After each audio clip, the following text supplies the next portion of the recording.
All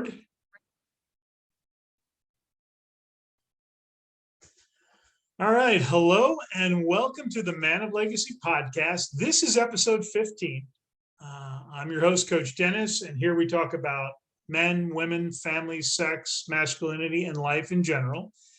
And today I have as a guest Andy Hortzman, and he's joining me. We're going to discuss about near-death experiences.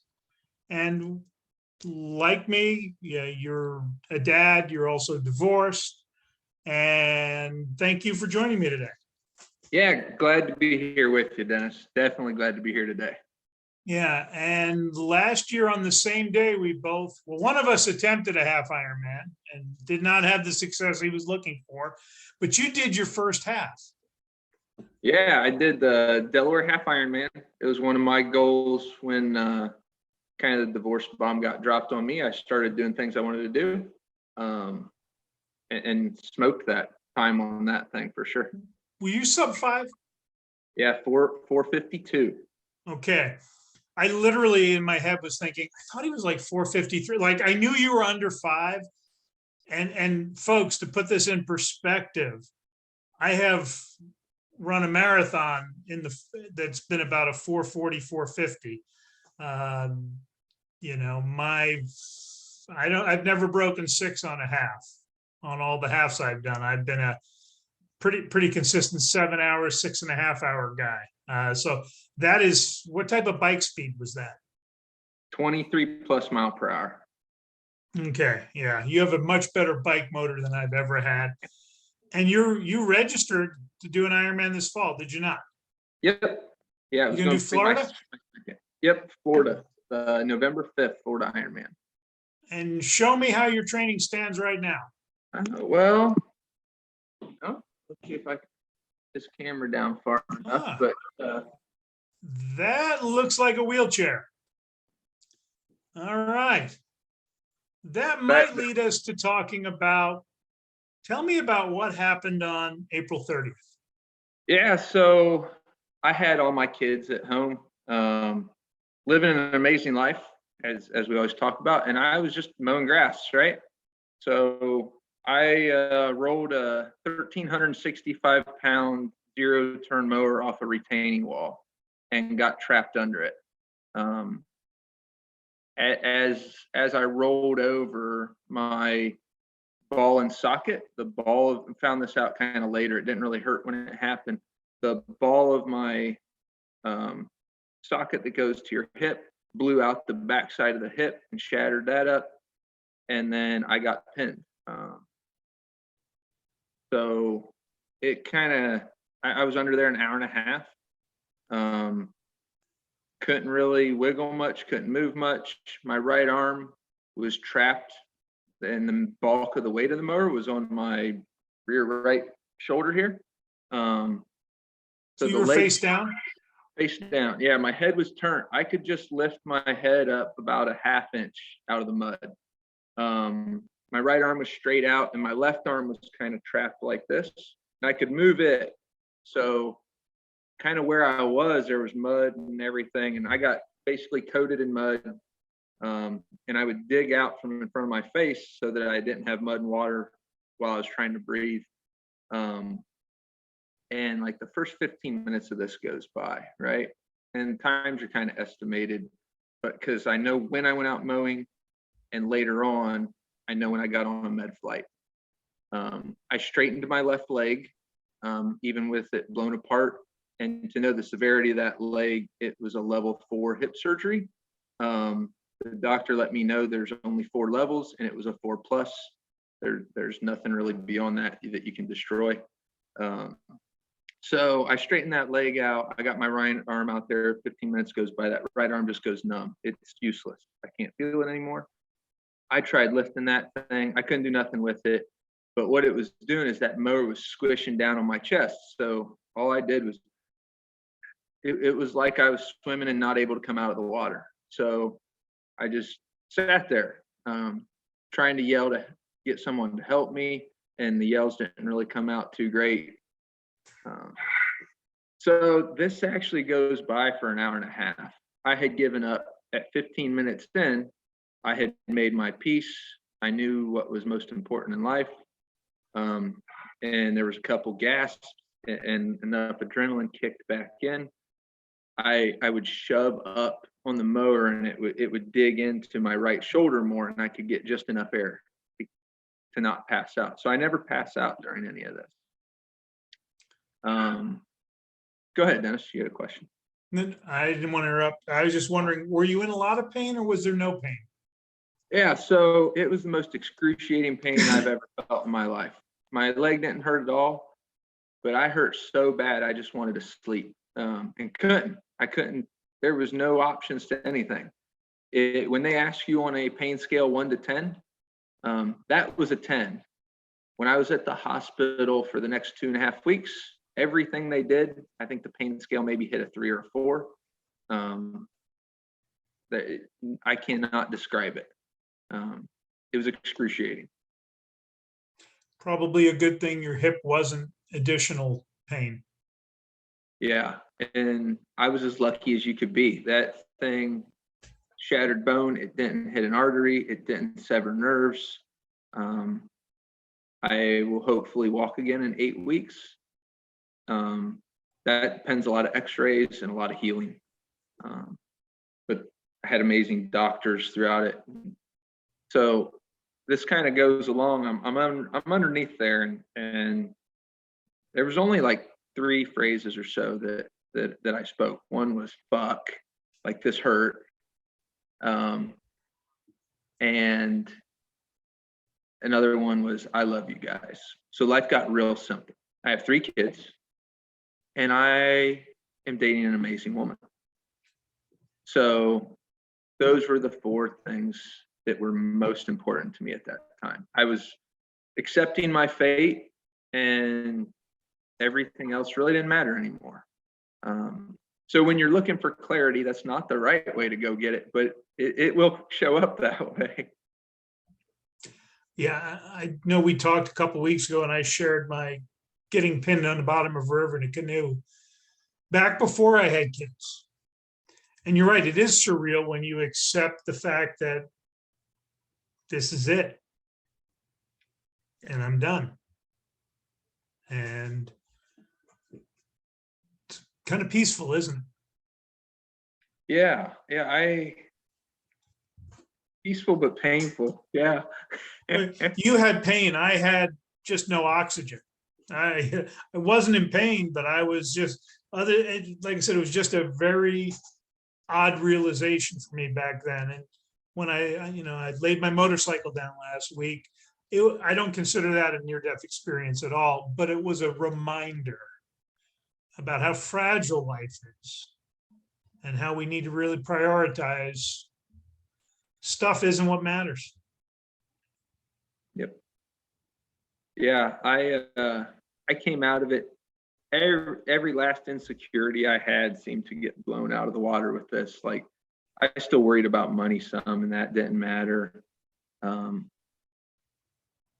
Yeah, a lot of people have told me that I have a lot of work left to do. That's why I must have not died there. Wasn't your time. Yep. I was under there, and the craziest things, some of the stories afterwards now, I found out that my 6-year-old daughter that was in the house was actually who heard me. She told my grandma, "It sounds like there's a dying pig outside." So I was under there an hour and a half, and she heard what sounded like a dying pig. And so I can thank my 6-year-old daughter for saving my life, basically. And then my 10-year-old and 11-year-old, when my mom came in, she called 911, and she told them call certain people, and they started calling the people to come help, neighbors and stuff. They took care of contact. My kids, awesome what they did during this. Yeah, it's interesting, all the work we do in this stuff, everything I went through with the divorce. It was going to be the end of my life, it felt like at the time. I remember not sleeping. I didn't eat for days. Everything everybody talks about, it was the same thing. And if I had not done that work and then went after my own goals in life and been training and working out and taking care of me, I would have died under there probably in 5-10 minutes. I bet. There's no way. There's a lot to be said for being in good physical shape. Don't even have to be an Ironman shape, but the studies show muscle mass is what protects you when you get ill when you're older. It's what can be sacrificed so that you survive, you know. And I know you can do this right now, right? Yeah, we got to check this out, because I got in the hospital, and 2 days after I got in the hospital, this right hand, I got a finger to twitch. That was like a victory. I went into the hospital, no function, and like I got 2 arms, they move. You can actually raise your right arm better than I can. I got a little tightness in the shoulder. Not sure how, that's still to resolve. Yeah, I hit PT and OT twice a week, and like my grip strength is just strong enough to be able to shake somebody's hand right now. That took a month to get to. I am recovering 10 times as fast as anybody would anticipate.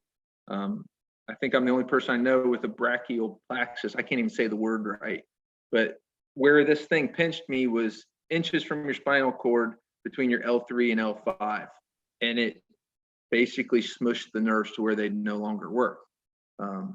In the hospital, they put needles and crap in me and figured out that the nerves are all connected, but who knows when they'll come back. You just got to work at it. How old are you? 39. That actually works in your advantage. When you're in your 50s, things heal a lot slower.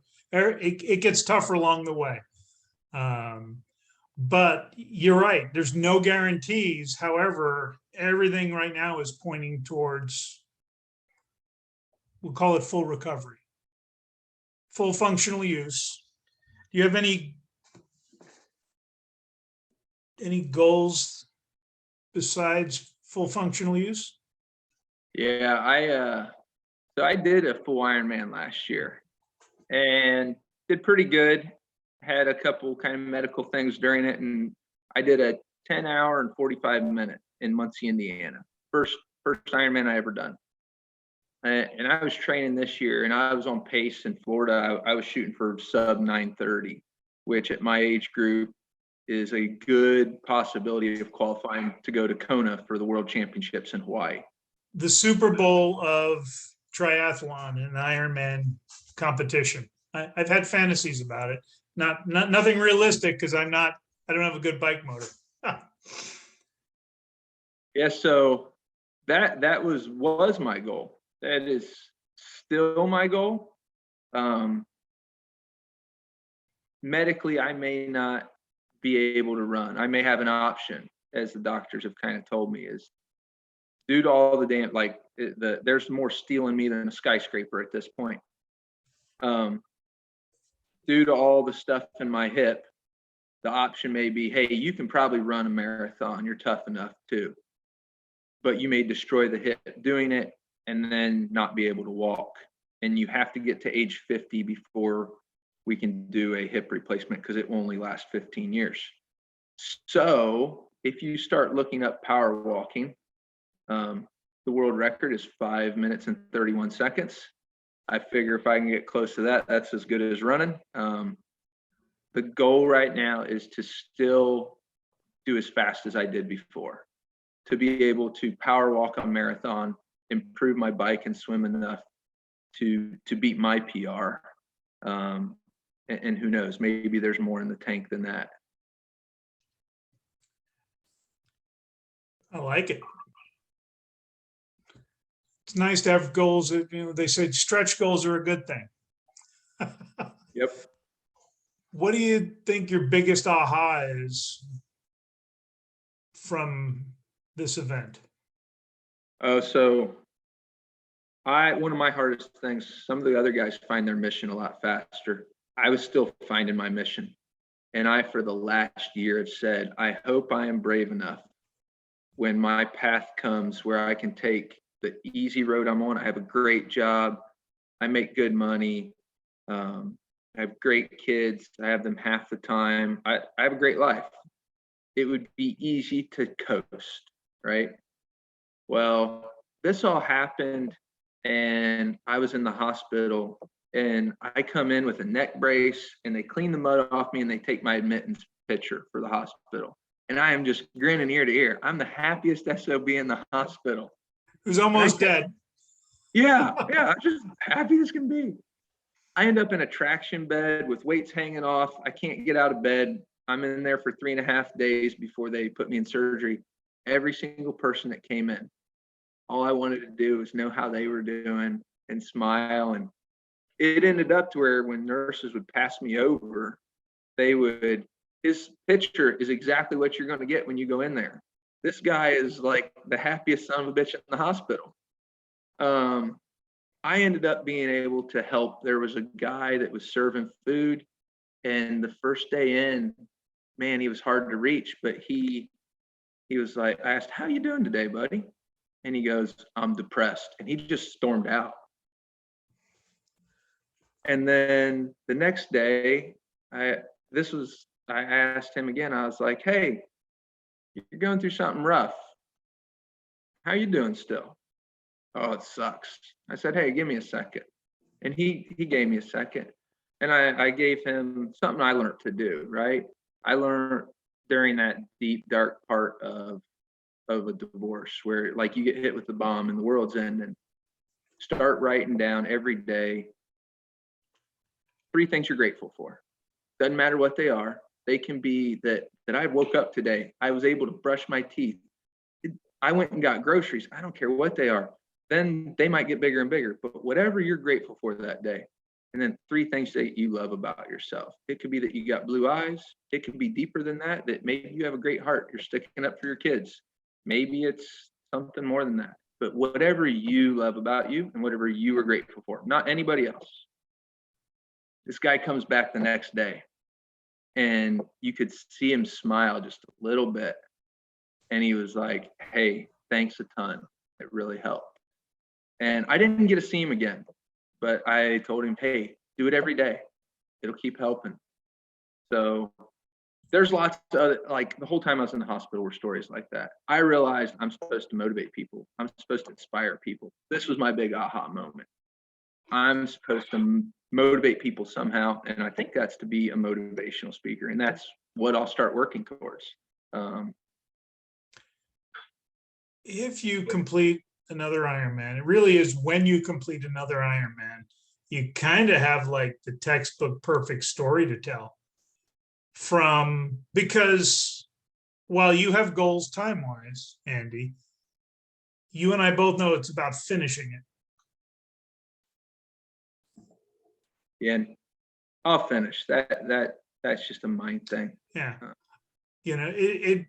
I could see you being slightly annoyed at being 10:01 or 9:35, going, you'll appreciate it, but you're going to just, I can see you going, I didn't hit the goal I set. Yeah. And that Ironman will be for me. I'll go all I got. And in these races, you have enough, you can kind of talk to people to the last 10 miles or so. And then you're just like, you're grunting through pain. It's awesome. But I'm going to motivate people along the way. Like I'm going to do a half Ironman, and my entire goal in this half Ironman, you and I have talked about this, but I'm only going to say my part of it. I am going to encourage every son of a bitch out there on the course. Who cares what my time will be on that one? It's just going to be fun to finish, fun to encourage other people. I can't wait. And you understand the power of the right positive comment. You just made me think of the Lincoln, Nebraska half marathon. There was somebody who stopped and sat down on the curb right before this turn. The finish line was a half a mile ahead. And don't ever stop, because once you stop and sit down, you're kind of done, and I was, hey, come on, get up. We're almost there. And I slowed down. I was hurting. I'd run a pretty good time, but I said, the finish line's right around the corner. Come on. And I kind of badgered him into getting up. I was being very optimistic, but I was like, I knew that if I sat down there, it might be 15 minutes before I struggled to get back up. And I saw them sitting down. It's like, no, no, no, no, no, no. And I've done that at one other race, a 4-mile race that I used to have a pretty darn good time, sub-30s. But to say that I was gassed at the end, same thing. Somebody stopped right before the turn for the final stretch and got him to run with me. And we jogged it on in. And they had a blood sugar issue. They were a little well, all the medical help is down at the finish line. Nobody is there to help them there. And so, but I've had a couple of those, and it's amazing because a kind word can change everything. An uplifting, come on, you got this. My running joke of marathons always, because I'd be coming along for a big guy. I was sub 4 and under 4.5 for most of them, but I sound like a freight train coming up from behind. And I literally would go, don't worry, it's not a train, because I'd see people start looking over their shoulders because they could hear me coming because I'm breathing. I'm like, don't worry, it's not a train. And they'd laugh, because they could hear it. And I was usually bigger than the people I was passing at the end. It's my own little satisfaction. I'm never the skinny little runner guy, I carry a little bit of extra reserves in case I get, trapped out in the desert. And, but the motor worked, and I think we could argue that's part of our responsibility as men, is to help others, to lead, to motivate. It's a much more fulfilling life. For sure. Once you figure out how to love yourself, how to find your authentic self, be happy with that person, and accept who that is, and own it, own who you are. Yeah, you get this amazing ability to just let it pour over. And when you start to see it happen, it's amazing. You see other people start coming along. They might be having a bad day, and they'll see that beacon of someone that's sure of what they need to do on their path, and they'll fall right with you. What was amazing in this whole thing that I saw in that was all this work I did this last 1.5, 2 years. The people I touched along the way, I had no idea how many people this happened. And I had people reach out that I like, families upon families wanting to help, anything for the kids or for me. There's not a day that goes by where I couldn't call somebody and say, hey, I need a hand. I can't get the door open, whatever it is. Like, I've had to relearn how to do a ton of stuff with one arm and in a wheelchair or using a special walker. And there's always been people to help, amazing people. The world is full of great people when you follow your own self. And you give from a loving and open heart. I think that's the thing. We let divorce close our hearts off sometimes. Yeah, I know I see it a lot, where a lot of the guys want to, like, kind of, it's us versus them. It's men versus women. That's the wrong mindset. It's more of a get secure in yourself, and then you can be supportive of everyone and everything. Shed every insecurity you have, ditch the ego. That's I think one of the more advanced things I learned later on was getting rid of my own ego. And I still work on that. You'll catch it all the time where, oh, that's just me being arrogant about this, or that's the little boy, right? We always hear about the little boy being Mhm. insecure about something. Yeah, the work never stops. Keep at it. But the world for these guys, for any of you guys going through the shit, it is so bright when you get to the other side. Everything is beautiful. And one of the things, when I was just getting hammered, I was still taking my kids to t-ball, baseball. I was cooking all the meals at home. There was no help from the other side. And she was living in the house still, working still, doing all the stuff, right? And I'm struggling through this whole thing. And I think my world's ending. And I had read one of these books that Dennis was like, hey, read this thing. And somewhere in here, I found this thing where like when you look at something, it's created for you. So let me explain this better. I was at my kid's baseball game and I look up and there's just this beautiful cloud in the sky. And I took a deep breath and I was the only one. You look around, everyone else was watching the baseball field. My son wasn't pitching at the time. He was on the bench and I was looking up and it was gorgeous. The rays were blasting through it. Everything looked perfect. It was like heaven right up there, or the universe, whatever it is you believe in. And when you look at that, you're the only one looking at it from your point of view. If you can accept when you watch a sunset, the most gorgeous thing you see on earth, you're the only one that gets to see that. That was created just for you. Even if somebody's right beside you, their perspective is different. So you deserve it. Those were huge moments for me when I started finding those little glimpses. And then just knowing that I deserve those. You were open to receive them. Yeah. We struggle with that part, I think, early on, and once everything kind of gets blown up.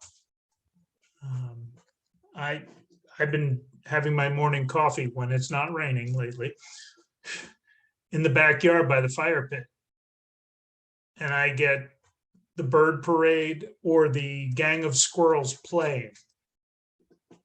I can't tell you how much I enjoy watching the squirrels play. Squirrels are very industrious, putting nuts away, working it, but boy, they play like 4-year-olds to 6-year-olds. They are just running around, goofing around.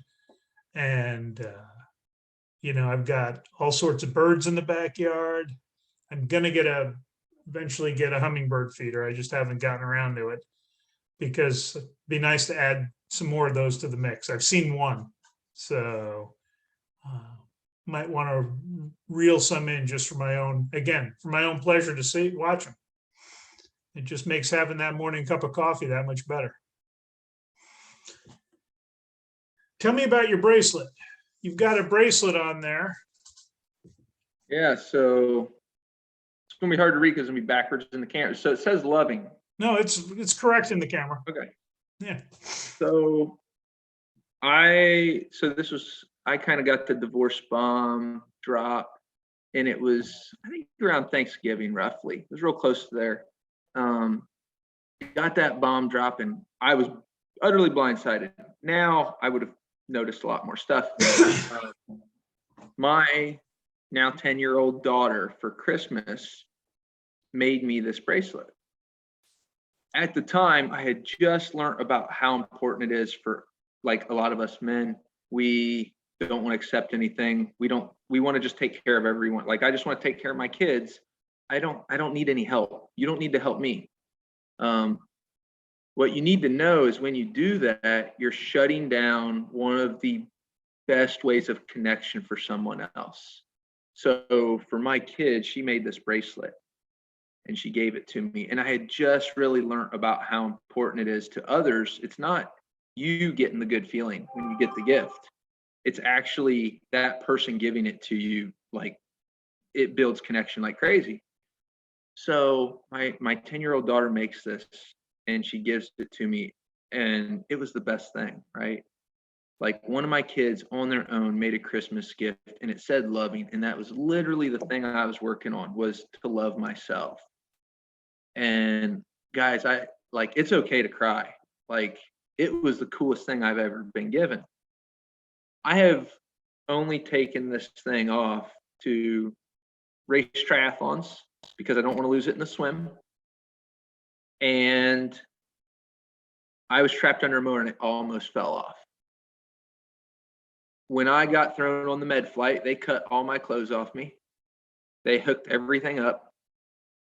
The only thing that didn't get taken off of me, my glasses were already, there's another pair shredded. My watch was ripped off. My boots were sliced off. They just rip everything off of you. I'm in the ER, and Katie's the girl I'm dating. She's amazing. She comes in, sees me. I'm still nasty. And she sees this bracelet still on my left wrist. And she grabs it, knowing how important it is to me. She's the one that holds it for me while I'm doing races. So she grabs it, and it was waiting for me as soon as I was able to put it on a wrist. Yeah, it was one of the best lessons I learned is accept gifts, not for you, but for other people. It makes them feel good. Yeah. Doesn't cost you anything to be gracious. Yeah, you mentioned the half. We're going to do a half together. We're going to cross. I was keeping that on the down low. I didn't know if you were going to publicly tell people. Well, we're going to cross the finish line together, which is great because I don't have to be embarrassed with you beating me by an hour and a half with an artificial hip walking while I'm running. That people go, oh, dude. I'm gonna owe you $100 though, because No, I am a man of my word. You know, yeah. I don't know. It's still the same bet, and we're looking at approaching it differently. I actually love the approach. We will figure it out. What I love is that you'll be able to do it. Yeah. So that's cool. What has been the greatest gift from this near-death experience, would you say, for you? I'm alive, hands down. There's nothing. So I got to re-experience stuff like a 2-year-old or a 3-year-old. My mom grabbed the 2x4. I told her kind of where to put it, and she pried that mower up, and it must not have moved but an 1/8 inch, but it felt like I could feel half my lungs. I felt like I died and went to heaven. They put it under the mower, they lifted it up, and they said it didn't move at all. And I'm like, oh, it's amazing. I'm breathing. I could have just went to heaven right then. All I was doing was breathing air. It was the best thing in the world. These keep happening. Like, I'm at the hospital. It was excruciating the first time I stood up on one leg. I got to take a shower like 2 weeks after I was at the hospital. And I just wanted to sit there and cry like a little baby. That night, I got wheeled outside the hospital for the first time. And I felt the breeze blow across my face. And I just started bawling. Like, I wasn't dead. I was alive. You feel like you're going to die when you get hit with that divorce bomb. Everything that you hear is true. You're not going to die, and you're going to come out amazing on the other end. You're going to come out happier than you've ever been, but you got to go through the dark shit first. And it sucks. It's going to suck. But find other men that have been through it that can help you. Find a great coach like Dennis. I was lucky. I stumbled into like the best people on earth. I was hands down lucky. But I'm alive. There's not a day I don't see something that's just beautiful now. So I was given a gift for sure. Makes you do appreciate the little things, and if you had the option of the car getting totaled or the bracelet getting totaled, I know what you choose. You want to remain intact. It's the bracelet. Yeah, I think we take so much for granted in life. I joked with Charlie today. I can use my right arm to pull up my underwear now. I couldn't last week. I had to use my left hand and be reaching around because I couldn't raise the arm up, and I'm excited over the fact that I could put my underwear on normally. Makes me go, geez. I'm about 6 inches from getting my left sock on without using some sort of special apparatus. So, but beyond that, that right hand, left hand, so I'm in the hospital, right? And there's a lot of crazy stuff. Like we can talk about catheters and all kinds of fun shit. My right arm's the one that didn't work, right? And they finally got to where I could get up, I could use a walker with one leg, and I could sit on a toilet. Excruciating pain to do it, but I could get there. Let's just say learning to wipe your ass with your other hand is a messy experience. I had to have help, and there was the best PCA, the best nurses, the best assistants.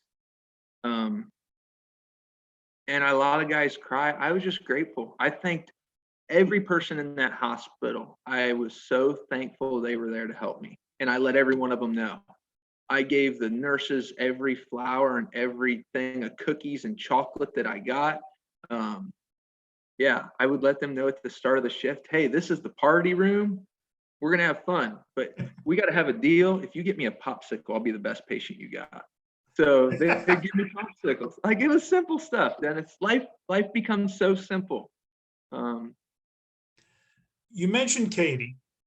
I assume your mom let her know about the accident? No. How did she find out? Yeah, so my one daughter heard me. My son called the neighbors. My other daughter found Katie on Messenger. And there's a funny story to this. She had actually blocked my ex-wife. My ex-wife was trying to get a hold of her even, but it was my daughter. My daughter was the one that got a hold of her. She was 2 hours away in Cincinnati. I was in Columbus. And she got that message from my daughter. And then she had a marathon she was going to go do with her brother the next day. And she showed up in the ER. Of course, the first thing I told her is, hey, you can still go do your marathon tomorrow. You need to get back down there.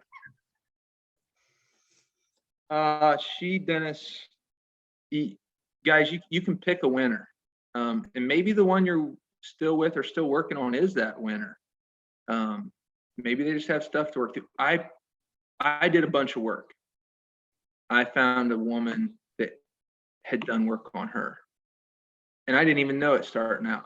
It was just something fun. We were going for walks at the park. That's it. Simple. Hey, I'd like to make you dinner.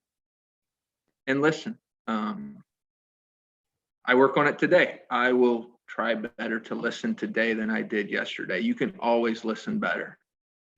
Feel what they're feeling. And if you're not sure, you can always, hey, I want to know more about that. Tell me more. I want to understand.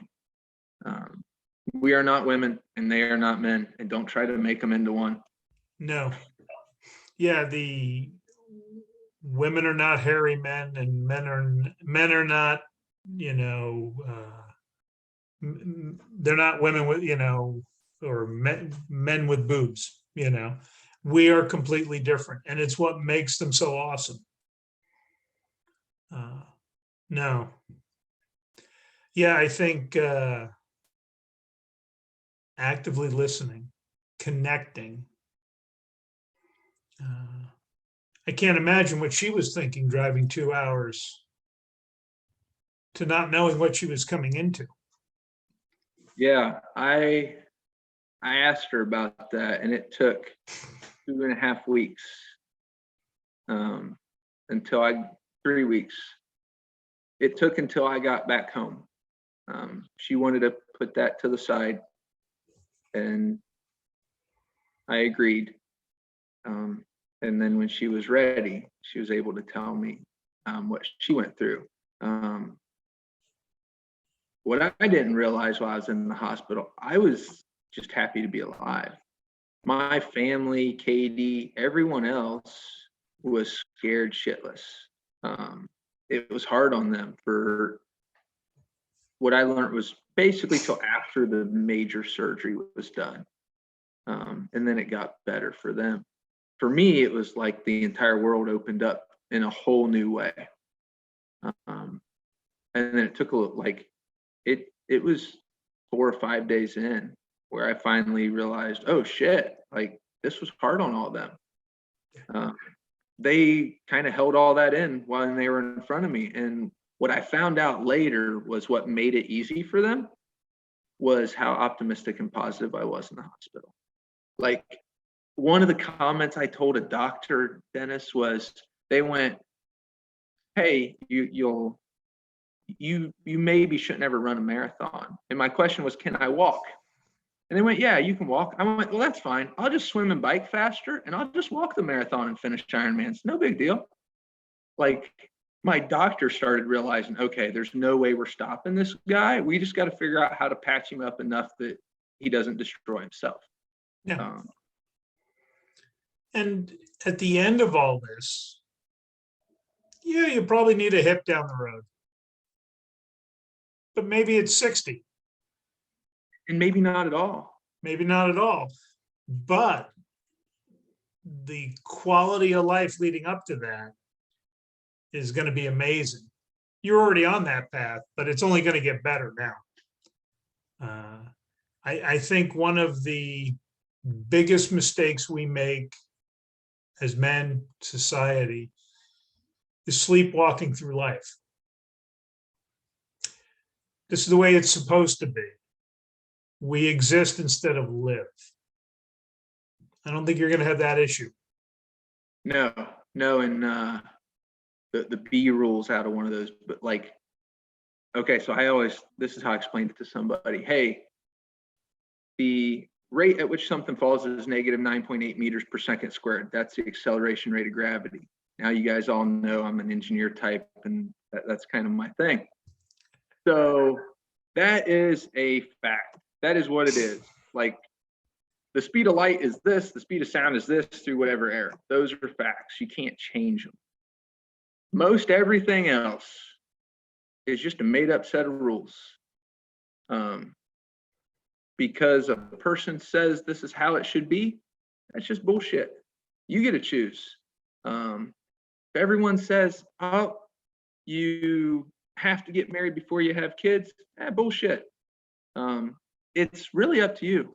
If you never want to get married, if you want to live life a certain way, everybody else can go screw themselves. It's up to you. You're the only person. As long as you follow, now, I got to be careful.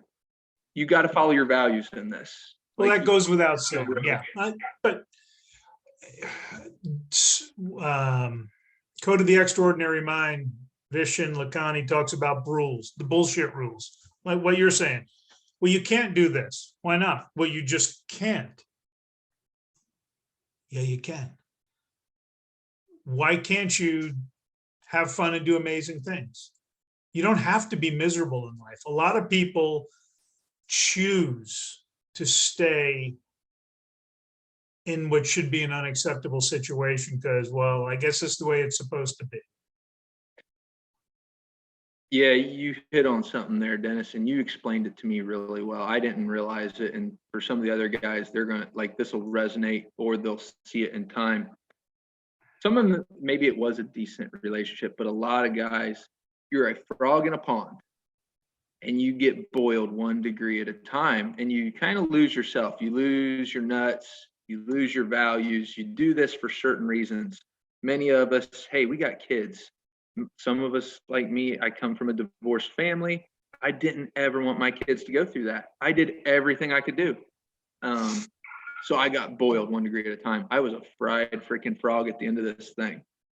I will never get boiled, even a degree again. Like, I will give in when things need to be done a certain way because it's important.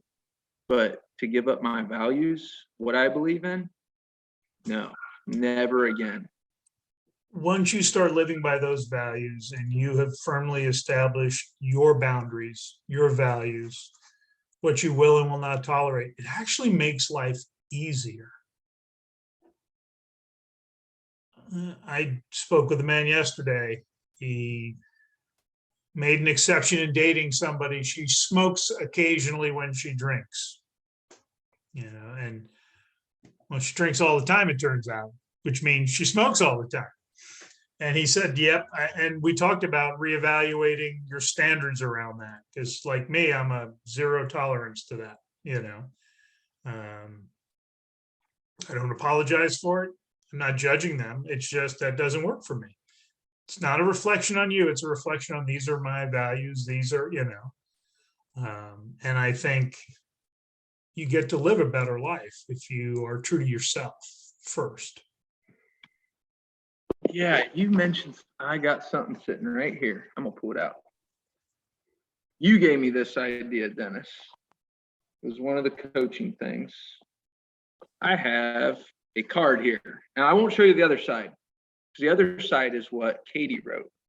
And that's between me and her. But I wrote down everything I wanted and what was unacceptable in my future relationship, and started working on this early on, and then more. And then I had a spot in my journal where Katie and I were, I don't know how many weeks in, and I wrote, oh shit, I gotta firm this the fuck up right now. And I wrote it out one more time because I realized I found someone that was really good. You're gonna find lots of shit out there, and you need to get strong enough to just shed the shit. There's something really good. There's tons of great women out there. You don't got to tolerate someone that's not working themselves. This is kind of way down the road after you're through a lot of stuff. So anyways, I wrote all these down. I asked Katie to do the same thing. Craziest thing, she had already done it like a week prior. That was the type of person I was dating. She wanted to be clear in herself too, and not give in on any of her values. So we both took these two, right? And we gave them to each other to read. And they weren't mirrored copies, but they were really, like, the values were very similar. And we were already not violating any of anybody's things. Those are great signs. They're great things for guys to look out for. Like, if it's one of your most important things, she's stomping on it, you're going to build resentment. It's not going to work. She should care about you enough to not stomp on that. Otherwise, you can do better. Yeah.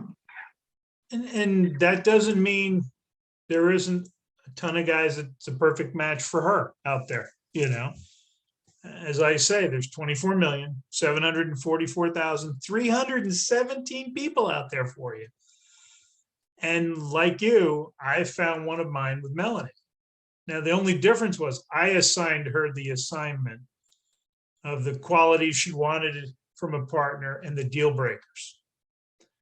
And her eyes got like this big.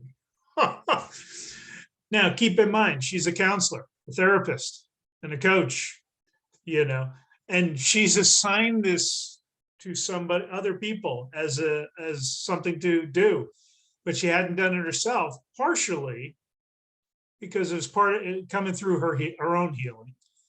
Partially, there was she hadn't found anyone to motivate her to do that, and a little bit of fear. And it's funny, when you find the right partner, you allow her to relax into their feminine and truly blossom and open up. Because if we were to grab Katie and go, what's the one thing you feel with Andy? She'd go, safe. It'd be one of the first things she said. She knows she's safe. And she's seen and heard, you hear him talk about being seen and heard, but it all comes down to emotional safety. And when you're on the same wavelength, and again, I'm a little biased because I work with a lot of great guys like you and others. When you level up, you attract a higher quality individual into your orbit. I think that just shocks guys, how suddenly there's all these amazing women, and many of them are amazing, but some of them are just not a good match. Doesn't mean they're not amazing women, but you have to have that discernment. There's no need to get boiled 1 degree at a time. It's no fun. Way better to sit in the hot tub together and enjoy it than to be the frog getting fried. Absolutely. All right. I love that. What would you say to the man who's watching this, who goes, yeah, but I can't do that. I can't make this change. I'm stuck here. What would you say? Ooh. So part of me wants to say, then you're fucked, because that's just a shit excuse. What's stopping you? I can't because I have 3 kids. I can't because I work a full-time job. I can't because she's the one. That is probably, it's all in your control. Like, saying I can't is just a crutch. If you say that, like, the thing I'd say is go write it down, right? I can't do this, and write why, and then look at it and reread it. Is there a physical limitation that, hey, I cannot fall through the air faster than negative 9.8 meters per second squared? Even that one, put a rocket on your back. There's a way to fall faster. I can't, it's not a reason. That's just a crutch. It's something to just hold you back. Write down, instead of what I can't do, what do I want? And then go do it. Now, if you're crazy like I am, you'll be like, hey, I want to go do an Ironman while I'm getting divorced. You don't got to run the Ironman the next day. My first day I went out while I was in Florida, knowing I was probably getting a divorce, on vacation with my kids, at my in-laws, where everyone hated me. And I went out and ran 3 miles. And I had a great time with my kids. I would take them swimming. Nobody wanted to be around me but my kids. I had a great time with them. And I ran 3 miles, and it was a shit time. I was slower than crap. I was out of breath. But damn it, I did the first day. And then I did the next day. And then I did the next day. So I can't should be changed to, what do you want to do? And then start the first step. It can be tiny. It can be literally, I'm going to walk outside and enjoy the sunshine for 30 seconds. Whatever it is. All we have is today, right now. We talk about this in coaching, and the past is that, and it's an inaccurate memory. You know, the future, as you and I know, is not guaranteed. All we have is the choice and the decisions we make for each day, one day at a time. And you can make those choices. What do I want to do? What do I get to do? And you can build towards it. As somebody who's done a couple of Ironman, I know what that takes. And you had a lot of excuses. Well, I was getting divorced. I'd never done one before. You could list all these things out. You still, I think we could argue that last year might have been your best year ever. Until this year. Yeah. And until next year. I had not had such a fulfilling year in my life since probably I was in high school. And even then, like, all the insecurities you have back then, when you start shedding those, I mean, I went to Colorado and I hiked mountains. I went on vacation to the Grand Canyon and hiked all the way down and back up. I saw more of the country than I've ever seen in a year. I have and had that year the best relationship I've ever had in my life. I rekindled my relationship with my mom, and a lot of that happened. I saw my dad more. I was more present with my kids. It just keeps going. Once you choose your path, it's limitless. I can't is not an option. If you can't, come see Dennis. Talk to a guy that's done something and overcome that first one. I can't make dinner. I don't know how to cook. Okay. Start with mashed potatoes that are instant mashed potatoes. Read the box. Start with something simple. I didn't know how to cook really good either. I can freaking cook about anything for my kids now. I like YouTube can teach you to cook anything, really. There's tutorials for everything. I I can't keep up with all the kids' stuff for their school. That'd be an easy one for me to say because I got 3 kids that run around like crazy. Bullshit. Track down the school people. Go find the other parents. You can do it. Yeah. And it's about being smart about your resources too. You know what? 3 kids and overlapping schedules.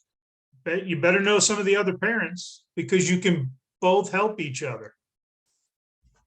And if you ever end up in a wheelchair, it becomes huge because all those other parents, like last year, I coached my kids' basketball team. And I built all these great relationships with all the parents in the school they're in because I was just outgoing and being myself.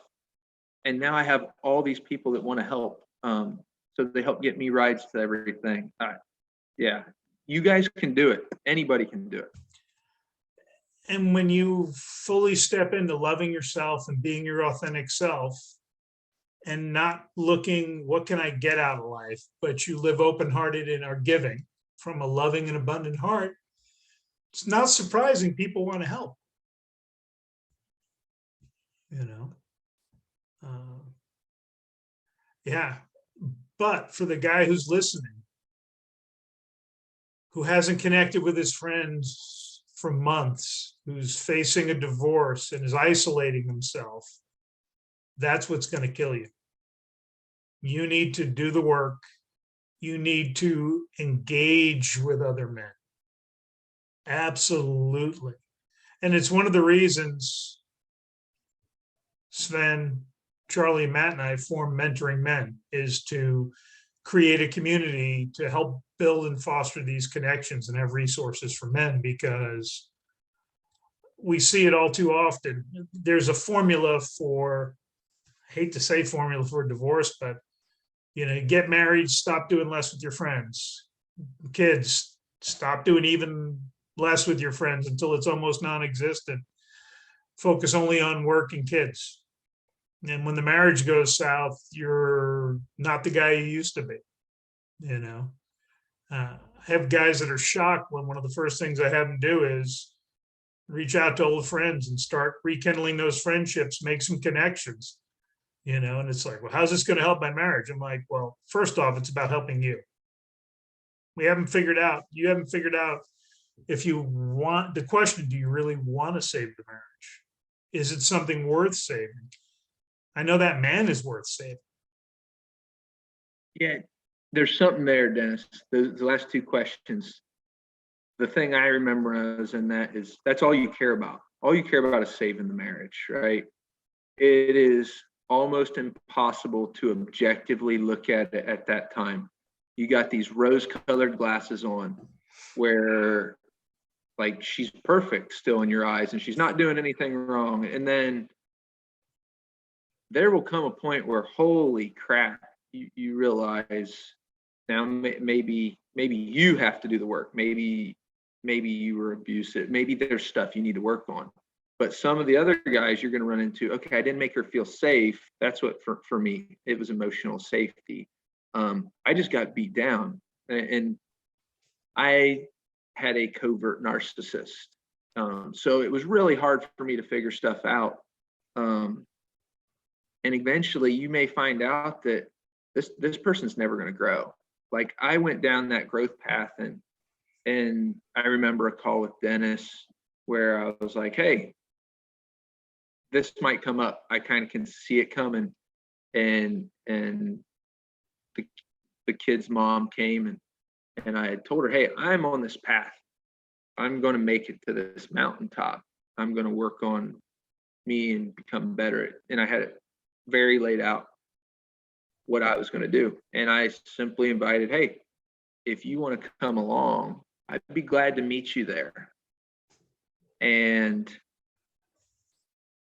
what I learned later is there wasn't a chance in hell she was meeting me on this mountaintop. She's never going to meet me on this mountaintop. I went on a higher mountain and found a better person to hike with. You don't always want to go find the better person. I am with the perfect person now. There's not a better woman I'm looking for now. That's an important thing to point out. Don't just go for something better. or you're never going to have a fulfilling relationship either. Yeah, you've got to do the work on yourself. And like I said, you attract better when you become better. And you also understand how to lead better now, you know. And again, the feminine responds beautifully to masculine leadership. And it is just, I don't know, I think it's one of those things when you work on yourself and you find one of those right people for you, would you use the word easy to describe your relationship with Katie? I won't say effortless. Easy is good. Effortless means you're not putting any oomph in and you're coasting. Magical almost. Yeah, it's I look at easy that it's not difficult. It's not a grind. It's like, oh, if you do what you're supposed to do and be yourself and lead. And for me, it goes to being intentional. You know, you don't just willy-nilly do stuff. You put some thought into things. I always talk about inviting her to join the adventure, but you don't invite her to join something you know she's going to hate. You know, we factor in our partner when we're making some decisions. And little things. It's the little things. And when you start noticing, like, so we do the 1 month relationship check-in, and like some of the questions like ask, hey, what made you feel loved this month? Did I hurt you in any way this past month? What do I do that makes you feel loved? And then you can learn those, and you know, okay, a shoulder rub is something that really makes you feel loved. Make sure you do those. Like when you figure them out, don't shy away. You're a man, do them. Maybe like, so you'll hear the love languages, right? And a lot of us guys are like, what the fuck? Love languages. Women all know what these are. They already, like, that's what they do. They learn about this stuff. Maybe there's his acts of service, whatever it is. If there's his gifts, you should probably evaluate that very well before moving forward. Because gifts are crappy overall. Well, it's more of a taking mentality, you know, and you hear it on a lot of different formats today. You know, my love language is gifts, or I expect, you know what the greatest gift is? Presence, attention, and time. Because you're letting her know she's a priority to you. And I think that's a mistake a lot of us make when we focus too much on working kids. I think our spouse, they started to feel they were no longer a priority. And we were like, we're providing, we're being good dads. That's all, you know, right there. Isn't that like 80% of it? Nope. But we didn't lead and go, hey, tonight, the kids are taken care of. Get some good rest. I got something planned.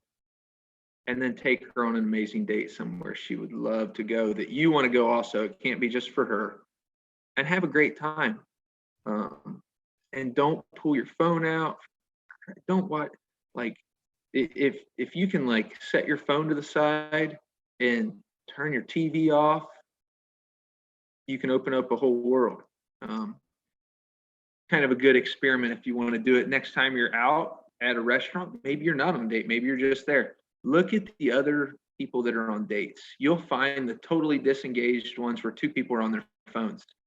Guaranteed they're breaking up or having an issue in the future. Guaranteed. And you'll occasionally find two where their eyes are engaged, they're paying attention, somebody's usually laughing, they're having a good time. Here's the best part. Any guy can create that. And not just with the woman they want to take on a date or their wife. They can create that with their kids. They can create that with another man when they're hanging out. You just got to be engaged. Go play the game. It's life. Go get in the game and play. And that kind of connection, I'm going to quote another client, immediate increased affection from the kids because they were valued. They were prioritized. And I used to do balloons at a restaurant, and what would drive me insane when I went table to table, there would be tables with 4 phones out, both kids, both parents. Why are you even at a restaurant? Just so you don't have to clean, it just, there was no communication, no connecting going on, no nothing. And I would just walk past, I wouldn't even ask them. There came a point I just walked right by, avoided eye contact, didn't ask them if they wanted balloons. Because it's like, you guys are just, into your phone, have at it, but Yeah, your kid, like you're hitting on the kids. Your kids will follow your lead. So if you're in the phone, they're going to be in the phone. If you engage, they will start to engage more. They are, out of one of these books, it was they are the only thing you have an opportunity to love unconditionally. You will probably have some sort of condition in a relationship, no matter what. There will be some sort of condition. Hey, if you cross this value, this isn't going to work, or not, or whatever you want to call it, whichever thing. Your kids, though, you get to literally love them unconditionally. Don't ever say, "Hey, you need to do this in order to get my love," because you will ruin one of the best things you could ever have in life. And if you're doing it now, you can still stop. You can still love them with all your heart. And a lot of times that means you do have to do the hard thing and say, don't do this. Well, and what's funny, we make our love conditional with our kids a lot. A great book. It's Greg Bear, Real Love. Do you only love your kids when they get good grades? Do you only love your kids when they behave a certain way? I see this a lot sometimes with boys, where they're being boys and they're playing and they're noisier and they're rambunctious. And I've seen the moms shushing them, or in the restaurants, even when the kid, if it's happy noise, I'm always like, hey, it's happy noise. Nobody minds that. It's a pleasant sound to the ear. But that's a book I'd recommend for anybody. Real Love by Greg Bear, Baer. And he talks about how we do this with kids. We do it to our kids sometimes. Because you're right, it is the only unconditional love. But then because of society, we tend to place these, oh, you've got to get good grades. And I figured out a long time ago, my deal was you have to get the grades you're able to get, that you're capable of getting. So you can't be, if you're capable of a B, then great, get a B. I'm not going to give you a hard time because you didn't get an A. And I share this with some clients. I had a daughter who was the more than straight A student. Okay. And I had a son who was a solid B student, smart young man.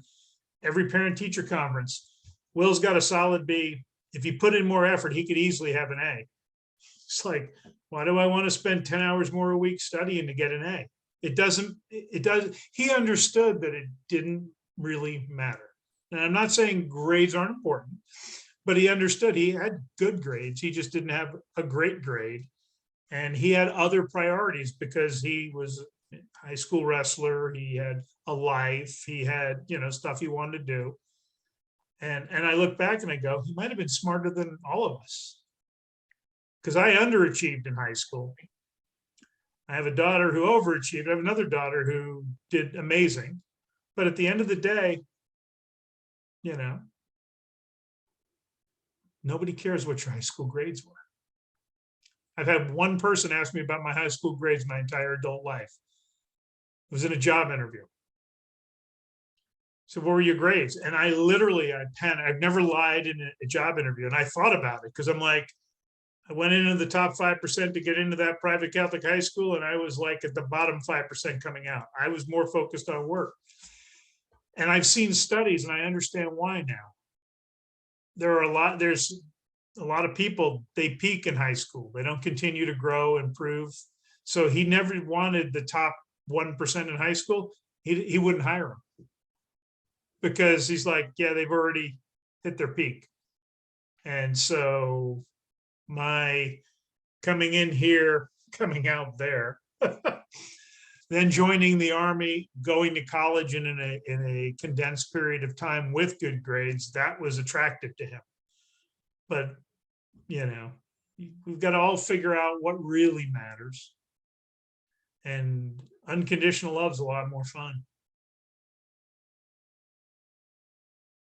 I can't wait to cross the finish line with you. It's going to be sweet. Yes, it is. Might have a couple ladies waiting for us when we're done. Deal. I know of one that'll be there for sure. I'm pretty sure I can count on another one. As long as I say yes, come along, she'll be there. Which you talked about finding the right person. I'm a 2-time Ironman. My biggest indicator, it should have told me the marriage wasn't going to last. She didn't come to those races. Didn't bring the kids. Now, granted, I finished slightly after midnight. Unlike you, I'm not quite as but I look back and I'm like, well, that was an indication. It's kind of a big deal training for an Ironman and actually doing it. But yeah, it's kind of nice to have a partner who wants to be there at the finish line and cheer you on. It doesn't suck, Dennis. Doesn't suck. It doesn't. All right. Hey, Andy, I want to thank you for your time today. I really appreciate it. And for sharing your insight, because I think we've learned that death can teach us a lot about life. And guys, do not sleepwalk through life. It's too precious and it's too short. All right, guys, have a great day. Thanks for listening. So with this whole incident, were there any regrets? Did you have any regrets once you realized you were going to probably not make it? Yeah, so I was under that mower, Dennis, and the one thing I started thinking about was, okay, any of the assets I've accumulated isn't set up. Like I didn't have a living will to where it would go. So it would probably default to my kids when they turn 18 under their mom. And that wouldn't, my kids don't need that. They have plenty. So there wasn't a good system for that. That's one of the things I wish I had done. And the crazy thing is everything else, the last year I lived, I actually sat there and thought, man, I've had an amazing life. I've done everything to be proud of who I am as I am. Like that work I put in was worth it. I've done all I can do. And you don't at 39 think you're going to check out. So this is in my desk drawer. So I figure they'll come here. I'm going to actually set up a folder with some other stuff. But for all of you men out here, whether you're married, whether you're single, if you have kids, you need a will. If you don't have a will, the state, the government decides how your assets are handled. And so I've had this question come up, Andy, a lot. Well, my kids are underage. How do I take care of them? Well, you set up your will so that a transfer upon death, a trust is formed upon death for the benefit of the kids. And you either have somebody who can be the beneficiary, or you can use a professional firm for that, for a fee. But you can spell out the trust is to be formed.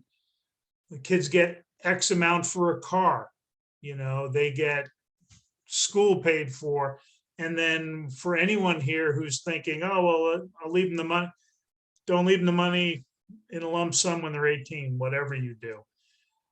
Pay it out at 25, maybe the balance at 30, because let's be honest, what would 18-year-old you have done with a pile of money? What car would you have bought? I like that, Dennis. So if you give your kids a free future, they won't have learned how to do it. They won't have experienced life. If you like, let's say you have a crap ton of money, you're going to deprive them of living life And and learning. find out what's most important to them. Yeah, it's a lot to think through, but it's worth thinking it. It's one of the things I've talked with some people with some wealth. I'm like, set up an educational trust so that the family will always have the ability, grandchildren, great grandchildren, to go to college or to a trade school. Don't get upset if you have a grandson who doesn't want to go to college and he wants to be a welder. Let him become a great welder, send him to a great trade school, and then encourage him. The trust will pay for some business classes if you ever decide you want to start your own business. He might not, but he'll make more than 50% of those going to college, for degrees that don't matter. What if that kid that has a great passion in welding develops some new way to fuse metals that saves people's lives or does something unheard of? Makes artificial hips that can be run on. I wouldn't mind one of those. Yeah, no, but there's nothing less than about the trades and about any of these skills. And so do it to the best of your ability and love your life. But that's what we want them to do. It isn't about following the story of society. I've got a son who's a professional poker player. Couldn't be more proud of him. One, to have the skill set and make a living doing that is not easy. It takes a certain, and again, I think him being a wrestler really played into that because he knows how to overcome adversity. But oh my, most of us would lose our lunch having to place the bets he has to bet sometimes, and he has an accountant, he puts into retirement, he's doing all the things right. Not because I told him what to do, because you and I both know we can't tell him what to do, but we can have honest conversations with them and guide them to look at things and figure it out. And that's probably one of the greatest things I've figured out in this journey is I don't tell my kids what to do. I talk to them like intelligent adults because that's what they are. And they figure things out and they do the right thing pretty much without being told what to do. You just have to give them that space. So it does not cost a lot, guys, to make up a will, especially if you don't have a lot of assets. That's the other thing. If you don't own anything, you don't have any assets, and you don't have any kids, you don't really need a will, But if you do, and you have kids and you need a will, you also both need life insurance. I know of somebody who was 2 kids, over the road truck driver, didn't have life insurance, didn't have a will. They actually started working on straightening it all out. They had a will. He was in the process of obtaining life insurance and he died unexpectedly on the road. No drugs, nothing done wrong, just died. A 32-year-old? We're not supposed to die at 32. 2 kids, no resources left for his wife. So life insurance and a will if you have kids. If you don't have any assets, you got a paid for car, live in an apartment, nobody relies on you, you don't need life insurance. But if you have kids, you need to make sure that you really both spouses, married or divorced, need life insurance to make sure they're taken care of. So something for you all to check the box on if you have it, and sooner rather than later, because you could be mowing a lawn like you've done for years the same exact way and things can happen, and next thing you know you're not going to be with us. So fortunately that's not the case with you, Andy. Thank you again, and we look forward to talking in the future. Catch you later.